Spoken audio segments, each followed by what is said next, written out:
Paying $100 million to install solar panels on houses here in Charlotte. And we want to know just how difficult it is to go solar at your house. For answers, we talked to Bob Thomason, a man who's wired up with solar panels in Myers Park, one of the leafiest and shade-filled areas of Charlotte. Right now, it's showing about, I think, 1,100 watts, which is about half the total capacity, and that's because it's early in the morning and some of the panels are still shaded. When the sun is shining, we're using the electricity that's produced by our panels. There are times when the panels are producing electricity, like right now, where nobody's in the house and we're not using any electricity. In that case, the electricity goes back out on the grid, and Duke Energy pays us for that electricity, and other people in our neighborhood get to use it. So it doesn't go to waste. For the year, this is telling us that we've saved $841 on our utility expenses. These systems are set and forget. You put these panels up, they're guaranteed for 20 years. There's nothing that can hurt those panels that wouldn't hurt your roof. The disadvantage of solar, if there is one, is that you have to come up with a lump sum of money to buy the panels. It's sort of like buying 25 years of electricity and paying for it now, right now.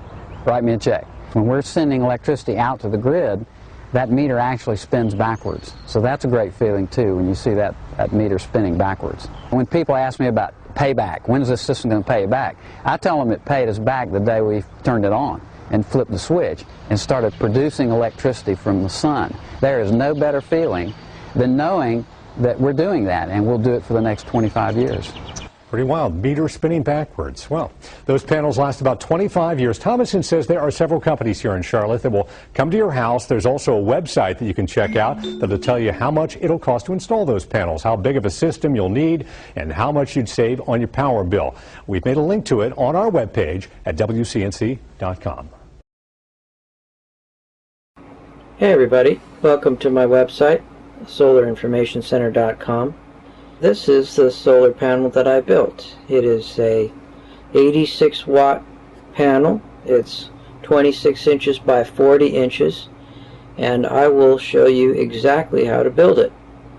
I have step-by-step full video guide all the way, schematics and lists of the materials that you're going to need and things like that. This panel, it cost me $167 to build it, but to be fair, you know, I had a few of the things in my toolbox already. I had a soldering iron, and so if you started out completely from scratch, I'd say maybe it's more like 200 bucks, but still, that's way less than you're going to pay for it in the store. An 80 watt panel, which is less than this, from, you know, one of the best websites I know, the cheapest place to get a panel, you know, minimum 500 bucks probably. So that's 200 versus 500, way less than half. And it's not hard. It's just if you can solder a couple wires together and follow some very easy instructions, I can teach you how to build one of these in a weekend. This panel right here will charge up battery in no time for your 12-volt system, for your boat or your RV, your car. And if you wanted to build several, let's say you got to 5 or 10, then you take a pretty good dent out of your power bill each month on your house. So that's it. So I'll teach you everything you need to know about how to build it. I worked real hard on this guide, making it easy to follow and making it good for all of you. So I'm just looking for a little compensation for it. There's guys out there charging, you know, $50 for this information. I just want to charge for my time. Okay, so I appreciate you coming to my website, and I appreciate you considering my guide for helping you build a solar panel at home. You won't be disappointed. Okay, thanks.